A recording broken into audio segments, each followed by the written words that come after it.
Okay, good evening once again. We are still on the broader topic, human resource management. Several aspects of that topic have been done. We have talked about what human resource is all about. When you say human resource, what is it? We have also looked at human resource management. What is human resource management?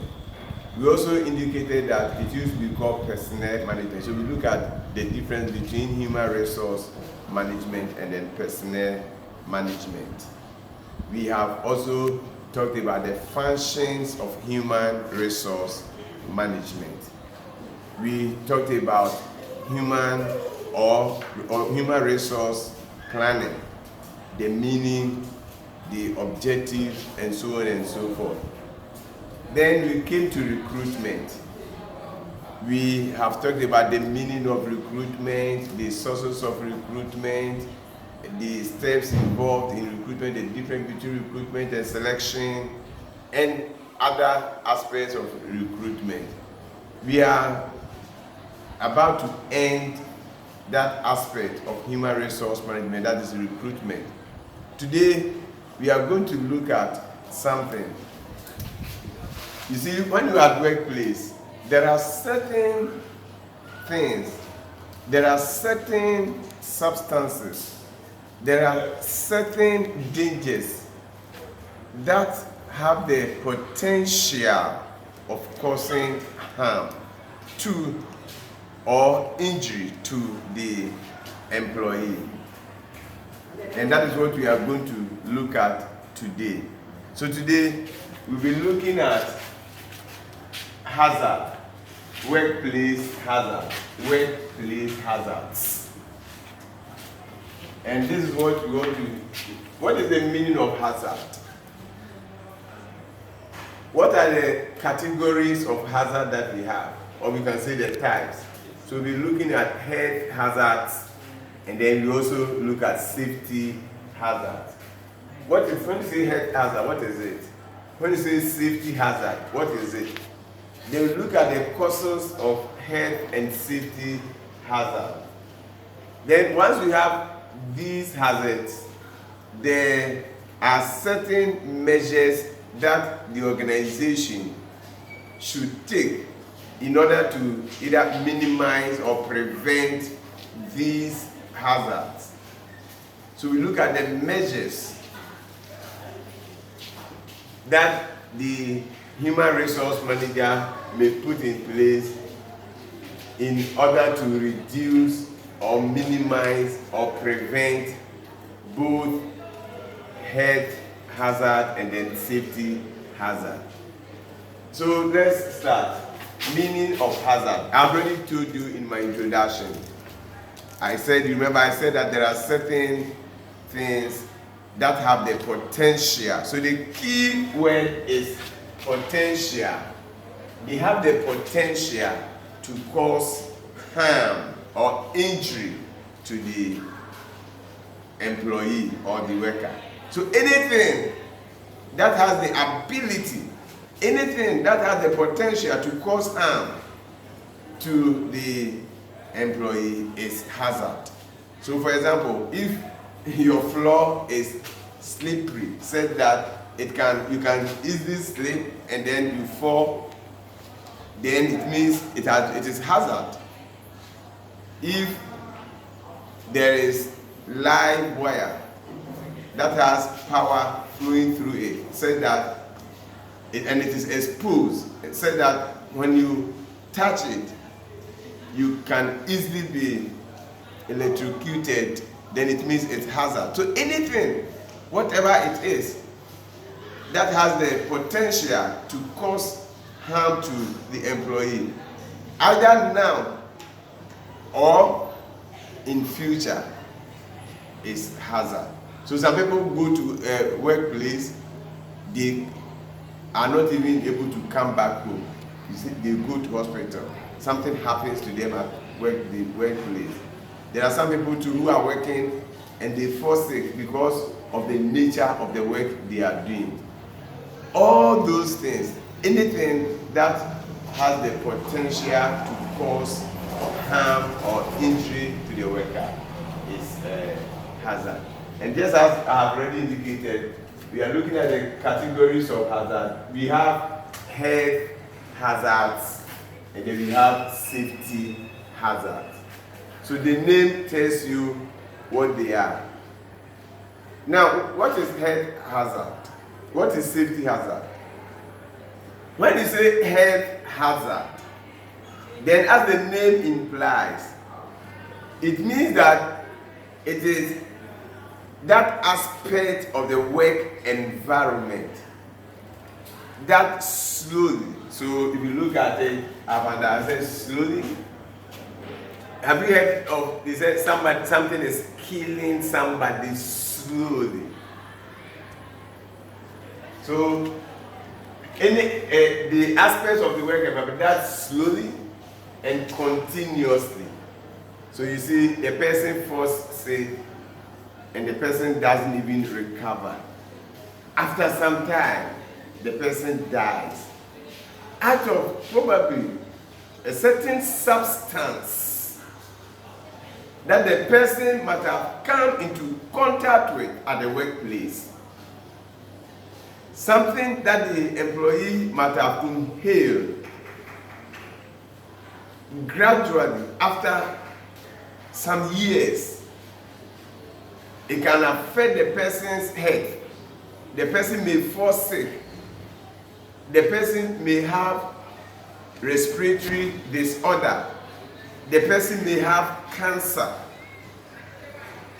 The person may have a certain skin disease.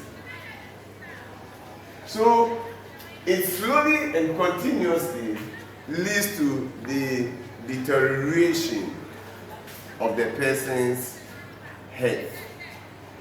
Either while the person is in employment, so while the person is working, the person may be affected. The person's health may be affected. The person may fall sick and may not even be able to come back to the workplace. The person may fall sick after the person had even retired. If there is anything of that sort, then you are looking at health hazard. And as I've already indicated here, the person comes into contact with a particular substance, and it could be what they call carcinogens, that when you come into contact with such a substance, you may suffer from cancer. Or the person may come into contact with toxic. The person may come into contact with irritants. The person may come into contact with corrosive. All these things can have health implications. The person may suffer from cancer, as I've already indicated. The person may suffer from certain skin diseases. The person may have respiratory disorder or problem, and so on and so forth.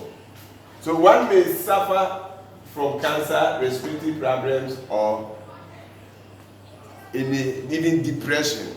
So that is the health hazard. Where did the person get that problem from? From the workplace. He was working with certain chemicals, and the person might have not protected himself or herself well. And that is why the person is suffering after some time. Then we also have the safety hazard.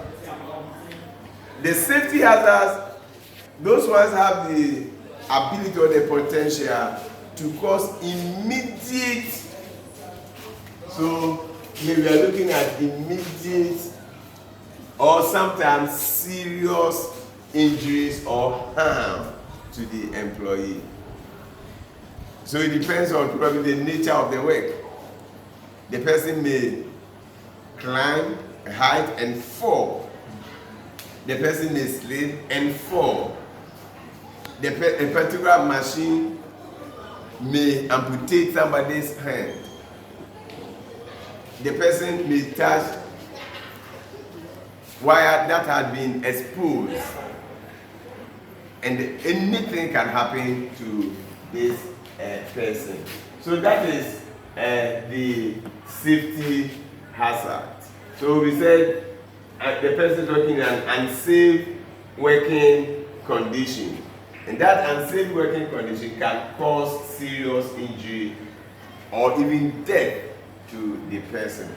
So I said you can fall and so on and so forth. So that is for that one. Now what are the causes of health and safety hazard? Very simple. We are going to look at 4 main causes. The first one, you see, when you came to school or you are in school, even though you are not science students, you are doing integrated science, so you might have gone to the lab. The first time you went to the lab, you were given certain rules, and they are safety rules. They were health and safety rules. If you don't obey those simple rules, probably you were told not to eat at the lab. Probably you were told not to touch certain. Probably you were told that anytime you were coming to the lab, you should wear your lab coat. If you fail to obey these simple rules, then that has the potential of causing that harm to you. So the first one is violation of health or safety rules. And I said, for example, failure to wear protective clothing. So that is for the first one. You know where you were working, and probably they have seen that anytime you want to go there, you should wear a helmet. You fail to do that. You went and something hit your head. You may die, or a certain or a very serious harm may be caused as a result of that. So you don't have to violate safety or health rules. The second one, simple, is about the nature of the work. There are certain work, they are said that they are very dangerous. Let's look at this example. The miners, those who go underground, you can imagine. So there are certain work, or you are working with certain chemicals, very dangerous chemicals. And gradually, you may not have the effect now, but gradually, as you inhale or as you come into contact with all those things, in the near future, you may suffer certain diseases. So the nature of the job too can be a cause. The next one is the work environment. The work environment. When you talk about work environment, we know what it means. So what goes into this work environment? When the work environment is poorly designed, you can have a serious injury, you can hurt yourself. Number 2, when you work with faulty equipment, that one too can harm you. Number 3, when there is lack of protective clothing. You know what protective clothing are. That one too can cause harm. Number 4, when there is poor ventilation. Number 5, when the floor is slippery.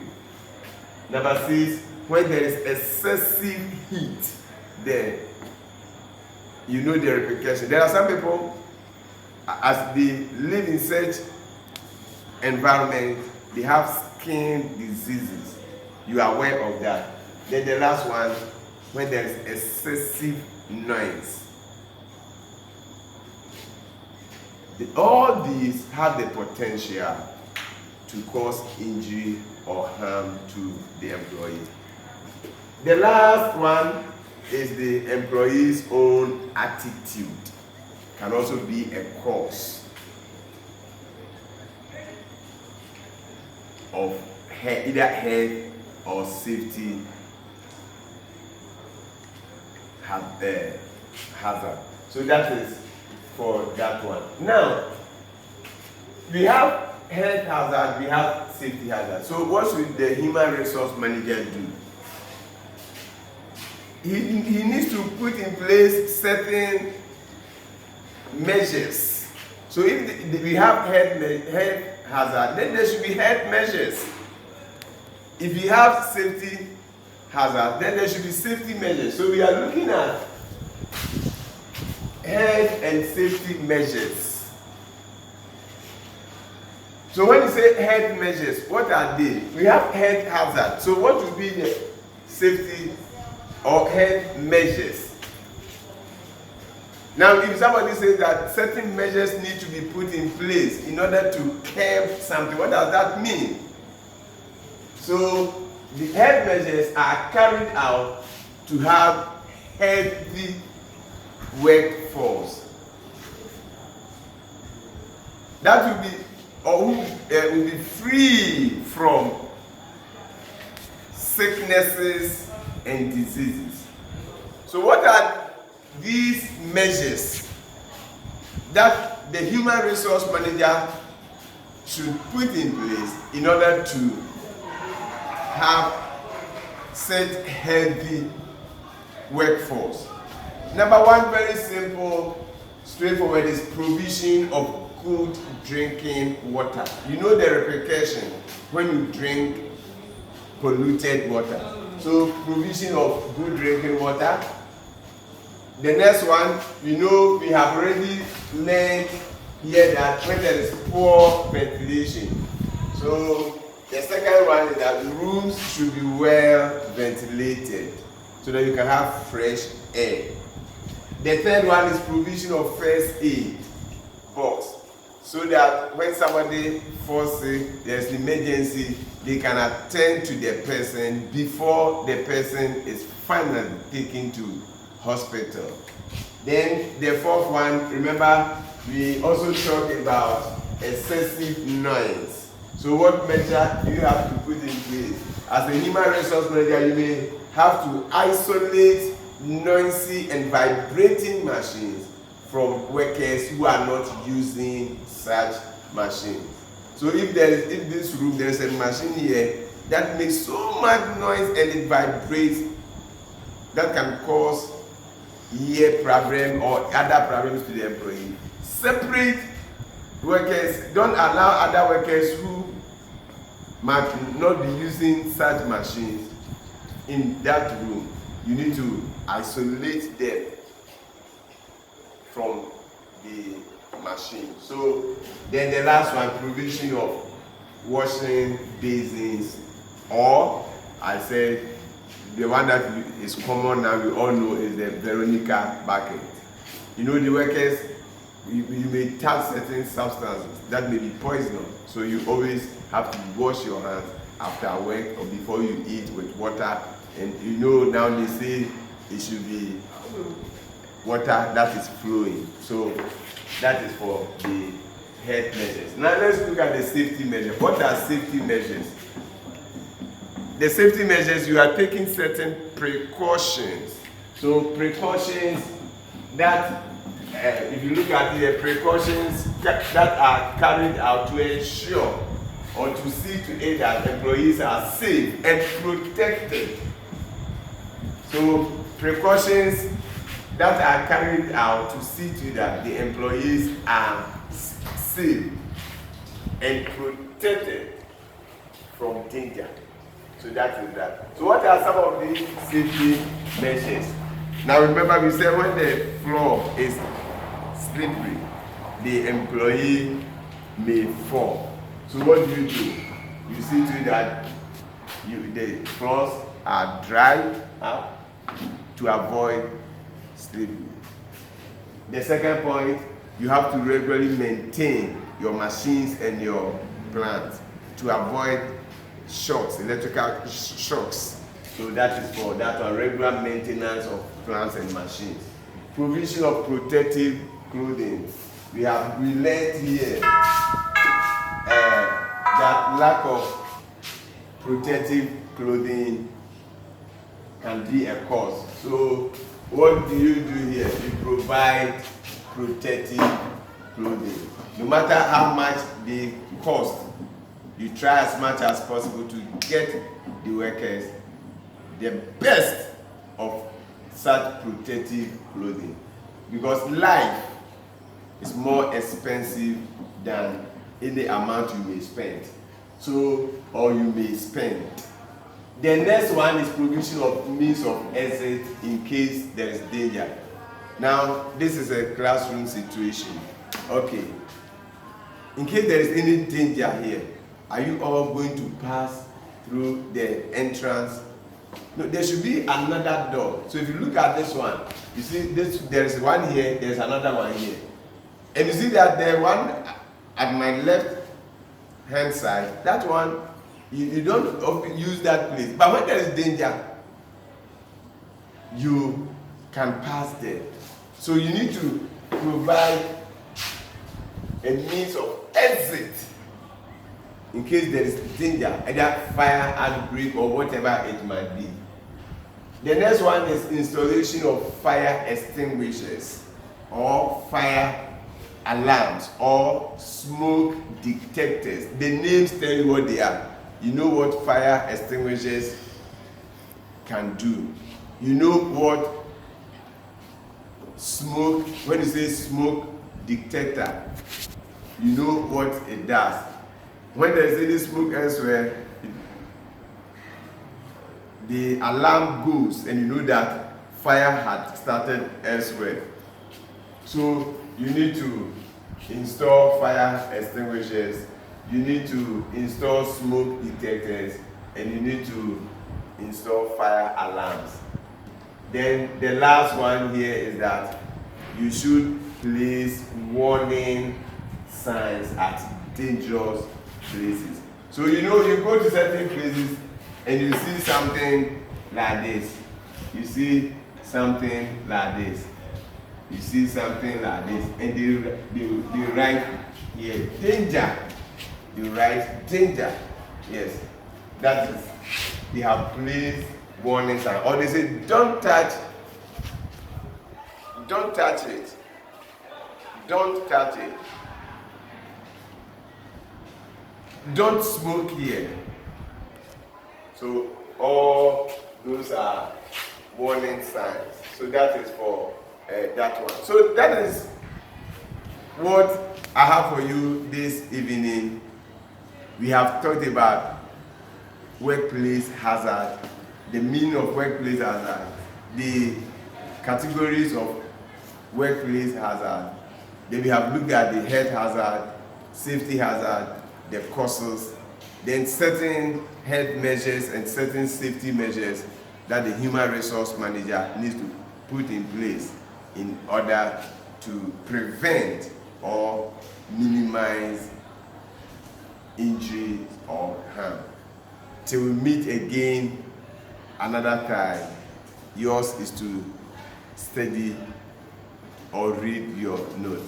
There is something that we will do in another time. We have one aspect of recruitment to also do. That will be interview. We look at the importance of interview. Then from there, we go to training and development. Good night.